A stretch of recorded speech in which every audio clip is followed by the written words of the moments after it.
Halo Sobat Noba, melanjutkan cerita dari episode sebelumnya ya.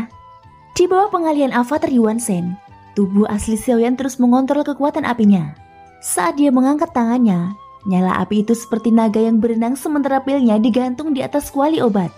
Jika seseorang memperhatikannya, maka mereka dapat melihat dengan jelas ada bayangan 9 naga. Semua bayangan itu membuka mulut mereka ke atas. Secara samar-samar seseorang masih bisa mendengar auman naga. Saat berikutnya avatar Yuan Shen langsung bergegas ke arah Xiaoyan untuk melindunginya. Ini adalah langkah terakhir dalam menyempurnakan pil obat. Apapun yang terjadi, dia tidak boleh gagal. Pada saat yang sama ketiga sosok itu mulai bergerak dan mengambil tindakan. Melihat hal ini avatar Yuan Shen melangkah maju, lalu tubuhnya langsung melebar hingga ratusan kaki. Meluncurkan tinjunya yang dipenuhi cahaya keemasan ke arah mereka. Namun ketiga sosok itu juga bukanlah vegetarian. Raja Iblis Bermata 4 adalah orang pertama yang melakukan aksinya. Pupil matanya meledak dengan seberkas cahaya dan dia menyerang ke arah avatar Yuan Shen dengan keras. Adapun dua sosok lainnya, mereka muncul di sisi kiri dan kanan. Kedua sosok yang mirip Wan Ji ini memegang pedang panjang dan semuanya mengandung kekuatan yang menakutkan. Serangan ini mungkin tidak memiliki banyak trik mewah, namun kekuatannya sungguh menakjubkan. Konfrontasi tersebut menyebabkan seluruh platform terguncang hebat. Terlihat ekspresi wajah Xiaoyan juga menjadi sedikit gelap. Bagaimanapun tubuh utamanya belum menyatu dengan avatarnya, sehingga ada banyak kemampuan yang tidak dapat dilakukan oleh avatar Yuan Shen. Misalnya adalah 7 langkah dewa pembunuh. Jadi sekarang dia hanya dapat menggunakan kemampuan avatar Yuan Shen sendiri untuk bertarung. Aku tidak ingat berapa banyak keabadian fisik bintang 9 yang tewas di tangan klan Cimi. Sekarang kamu akan menjadi yang terakhir. Pergilah ke neraka, ucap salah satu sosok yang mirip Wan Ji langsung berteriak dengan sarkastik. Kita diperintahkan untuk menanganinya dengan cepat. Ayo bunuh dia, ucap salah satu sosok itu. Perintah ini agak berlebihan. Bagaimana mungkin menghadapi keroco seperti itu harus membutuhkan kita mengambil tindakan bersama, jawab satu lainnya. Kedua sosok itu mengabaikan Raja Iblis Bermata 4. Tampaknya misi mereka hanya untuk membunuh Xiaoyan dan tidak mempermasalahkan apakah Raja Iblis Bermata 4 mengambil tindakan atau tidak. Meskipun keabadian fisik bintang 9 sedikit berbakat, namun itu masih belum memiliki kemampuan untuk melawan keabadian dewa. Terlebih lagi kami telah menembus keabadian dewa tingkat kedua. Membunuhnya akan menjadi tugas mudah, ucap keduanya sambil memandang avatar Yuan Shen dengan jijik. Segera mereka bergegas menyerangnya dengan pedangnya. Energi pedang yang tajam melesat menuju avatar Yuan Shen. Saat melihat adegan ini, avatar Yuan Shen langsung mengepalkan tinjunya. Saat dia bersiap menerima serangan kedua sosok itu, tiba-tiba saja pukulan diam-diam Raja Iblis Bermata 4 menghantam punggung avatar Yuan Shen. Meski avatar Yuan Shen memiliki tubuh besar, tetap saja dia tidak tahan dan memuntahkan seteguk darah emas. Bersamaan dengan itu, tinju Xiaoyan juga menghantam energi pedang. Namun energi pedang yang kuat dari keabadian dewa bukanlah sesuatu yang dapat sepenuhnya dia terima. Saat berikutnya terdengar suara daging yang terkoyak. Daging di lengan avatar Yuan Shen terpotong dan mengungkapkan tulang putihnya. Tetapi ini merupakan hasil yang jauh lebih baik dari yang dibayangkan Xiaoyan. Setidaknya untuk klon Yuan Shen, luka fisik semacam ini bukanlah cedera serius. Menghadapi ketiga lawan sekaligus, orang pertama yang harus disingkirkan adalah Iblis Bermata 4. Bagaimanapun dia yang terlemah dibandingkan dua orang yang mirip Wan Ji. Iblis Bermata 4 dan Iblis Tanpa Wajah seharusnya menjadi bagian dari ujian ini. Namun tidak dengan kedua orang yang mirip dengan Wan Ji itu. Mereka lebih seperti boneka yang dimurnikan secara bersamaan. Xiaoyan bertanya-tanya dari mana asal mereka. Jika ini diatur oleh orang lain, siapa di balik semua ini? Mungkinkah setelah memasuki gerbang kuno, segala sesuatu yang terjadi di sini diatur oleh si nomor 4? Penampilan mereka tampak mirip. Namun selain itu tidak ada yang aneh dengan kekuatan mereka. Kecuali kepada Xiaoyan, keberadaan ini sama sekali tidak menyerang siapapun. Hal ini bisa dianggap tidak masuk akal. Setiap kali sosok yang mirip Wan Ji muncul, kekuatannya sangat kuat. Tetapi secara keseluruhan, itu masih dalam jangkauan yang bisa ditangani. Itulah sebabnya Xiaoyan merasa aneh. Jika memang ada seseorang di balik layar yang mengatur semua ini, maka hanya ada satu kandidat di dalam benak Xiaoyan. Dan itu adalah si nomor 4. Sepertinya mereka dikirim di sini bukan untuk membunuhnya, sebaliknya untuk melatihnya. Selain itu, setelah membunuh mereka, Xiaoyan juga dapat membuat token iblis kuno menjadi lebih lengkap. Pada saat ini avatar Yuan Shen bergegas menuju Raja Iblis Bermata 4. Namun di saat yang sama, Kedua sosok yang mirip Wan Ji mengejarnya. Seketika deru cahaya pedang memotong tubuh Avatar Yuan Shen dengan gila-gilaan. Bahkan jika Avatar Yuan Shen mengubah ukuran tubuhnya dengan kecepatan yang sangat cepat, dia masih tidak bisa mengelak semuanya. Tangkap dan tahan dia. Lalu aku akan membunuhnya dengan satu tebasan. Pria yang memegang pedang itu berteriak, lalu mengangkat tangannya dan melemparkannya. Pedang panjang itu melesat ke langit. Awan langsung berubah kusam seolah-olah itu sedang mendidih. Kemudian kumpulan awan mulai berputar. 9 pedang hukuman Sutian. Saat berikutnya, terlihat pedang besar yang berubah menjadi setinggi ratusan kaki. Itu perlahan menyapu keluar dari awan yang berputar-putar. Terdengar suara mendesing dari pedang raksasa. Itu jelas masih berada di atas kepalanya, namun pada tubuh fisik Avatar Yuan Shen muncul luka besar dan kecil, yang sepertinya terpotong oleh benda tajam. Tubuh fisik bintang 9-mu tidak akan bisa mengambil pedangku, ucap sosok itu.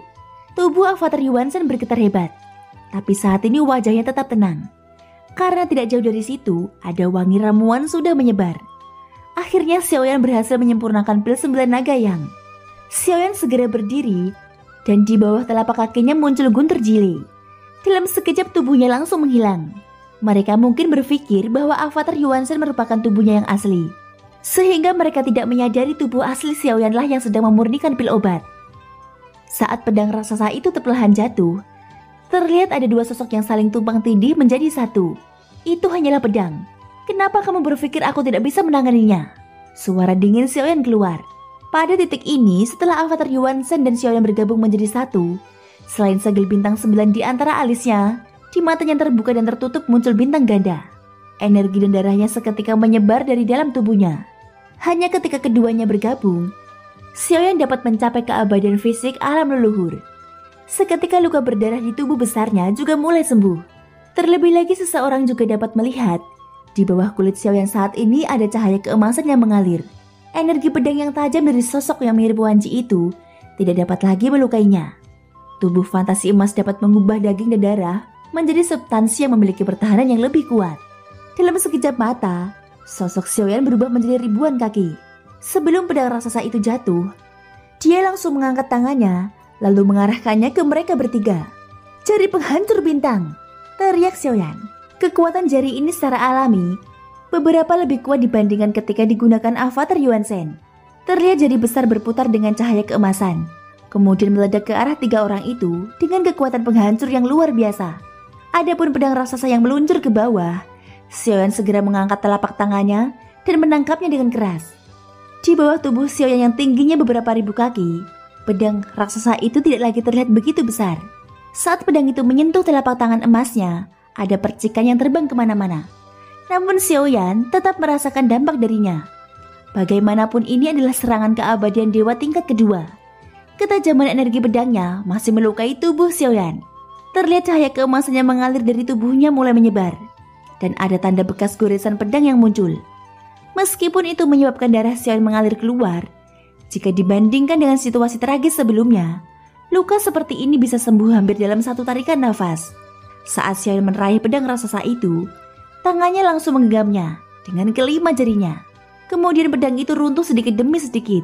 Dibandingkan dengan Xiaoyan yang dengan mudah memblokir serangan mereka, ketiga orang ini harus membayar harga yang lebih besar. Kamu sebenarnya menyembunyikan kekuatanmu dan merupakan keabadian fisik alam leluhur. Pantas saja kamu berani begitu sombong. Salah satu dari mereka langsung berteriak. Xiaoyan mencibir saat mendengar ini. Dia bergumam, jika kedua orang yang mirip Wan Ji ini sama-sama keabadian dewa tingkat kedua, logikanya mereka setara dengan pria jelek Hongqi. Tetapi ketika menghadapi jari penghancur bintangku, mengapa mereka tidak bisa menerimanya? Apakah mereka benar-benar berada pada tingkat kedua? Bagaimana mungkin kesenjangan kekuatan ini bisa begitu besar? Kecuali kekuatan pria jelek Hongqi sama sekali bukan keabadian dewa tingkat kedua. Jika tidak, maka setelah aku menerobos alam leluhur, aku seharusnya bisa melawannya. Xiaoyan sedikit mengernyit saat memikirkannya kembali. Pada saat ini ekspresi ketiga sosok itu tampak jelek. Jari penghancur bintang ini sepertinya membuat mereka marah. Saat berikutnya ketiganya tiba-tiba memancarkan aura keagungan. Ekspresi yang mereka perlihatkan seolah-olah ingin mati bersama Xiaoyan. Namun sebelum mereka bertiga mengambil tindakan, Xiaoyan segera menghentakkan kakinya ke bawah. Saat berikutnya hantu besar dari 7 langkah dewa pembunuh turun dari langit. Keterampilan bertarung ini lebih kuat dari jari penghancur bintang. Jika kekuatan keabadian dewa tingkat kedua tidak lebih dari itu, maka pertempuran ini harus segera berakhir, ucap Xiaoyan. Xiaoyan sebenarnya sedang menguji. Dia ingin melihat apakah keduanya mempunyai kekuatan yang kuat. Namun jika dilihat dari kemampuan bertarungnya, mereka sepertinya tidak menyembunyikan kekuatannya. Orang yang benar-benar menyembunyikan kekuatannya adalah pria jelek Hongqi. Sehingga bisa dibuatkan bahwa Xiaoyan sebenarnya memiliki kemampuan. Sementara ketiga sosok itu masih tertekan oleh 7 tapak dewa pembunuh, sosok Xiaoyan bergerak maju dan meluncurkan 82 tinju dewa. Terlihat tinju yang dipenuhi dengan cahaya keemasan mengalir deras. Ketiga sosok itu ditembak mundur satu demi satu dan diiringi dengan suara ratakan tulang. Tentu saja untuk melenyapkan keabadian dewa, Xiaoyan harus menghancurkan tubuh fisik mereka terlebih dahulu. Setelah mengkonsumsi kekuatan abadi lawannya sebanyak mungkin hingga kecepatan pemulihannya turun tajam, maka dia bisa segera melenyapkannya sepenuhnya. Ketiga sosok itu berlumuran darah. Luka di tubuh mereka terlihat sangat tragis. Hehehe, Ras Yuanzhen, kamu jangan terlalu sombong.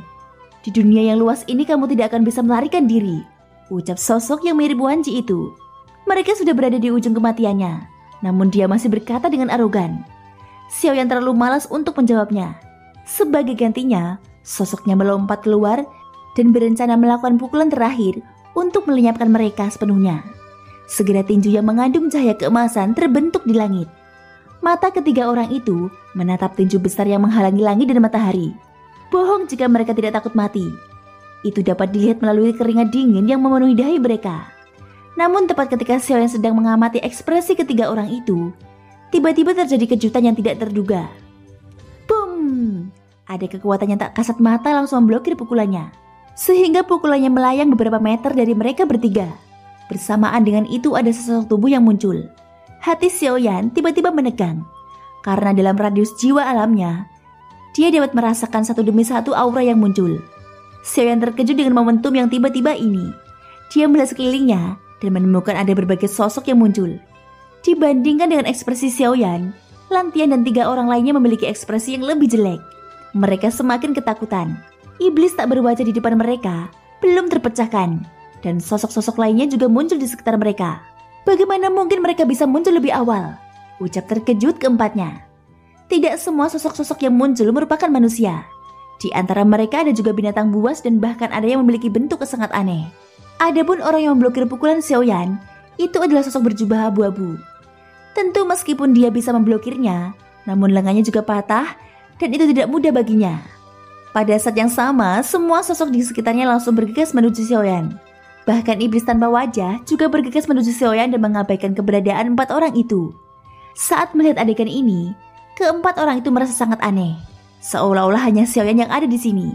Pada saat ini mata terkejut Lantian tertuju pada 8 sosok yang tiba-tiba muncul.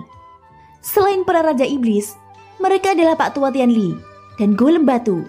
Bukankah mereka semua akan muncul setelah iblis tanpa wajah terbunuh?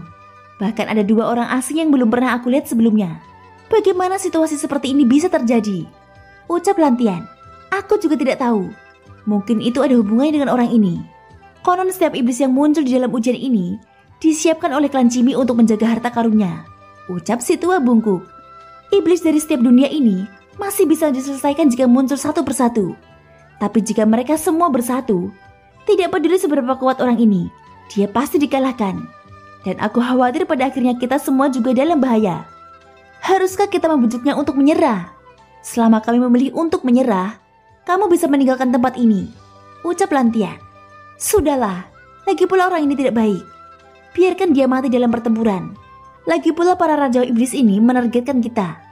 Setelah dia mati, belum terlambat bagi kita untuk mengakui kekalahan dan keluar. Ucap si tua bungkuk. Mereka berempat berkumpul untuk berdiskusi satu sama lain. Namun saat mereka sedang berbicara, tubuh mereka berempat tiba-tiba terkejut. Itu karena merasakan niat membunuh yang kuat di sekitar mereka.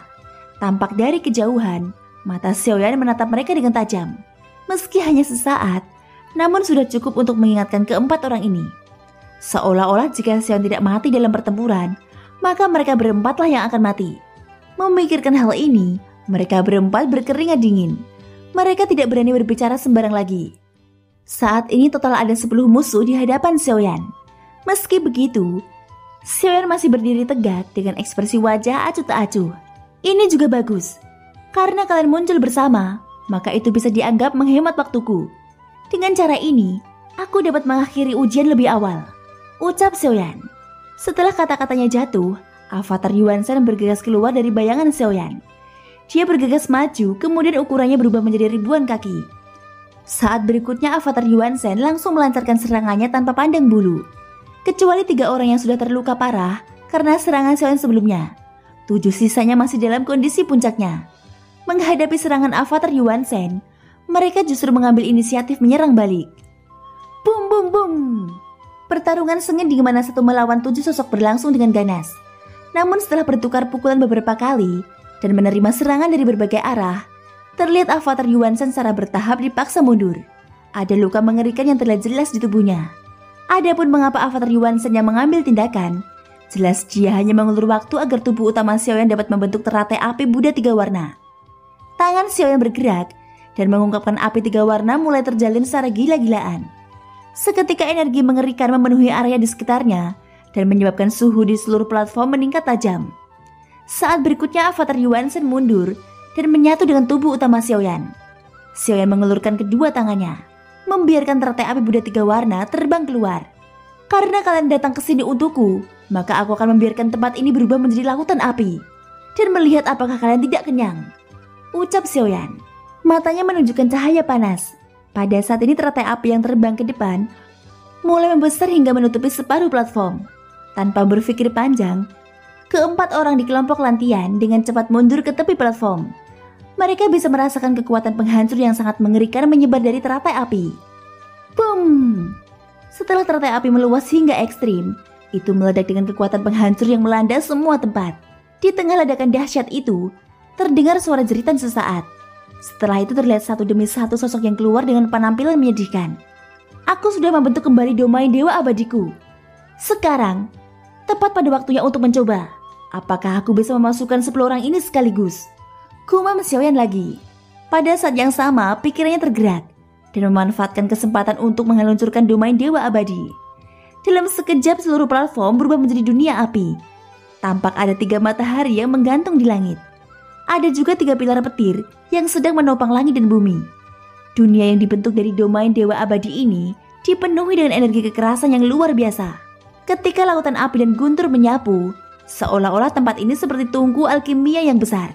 Setiap orang yang datang ke domain dewa abadi Xiaoyan menjadi bahan obat untuk dimurnikan. Lantian dan 3 yang lainnya juga berada di dalam domain ini.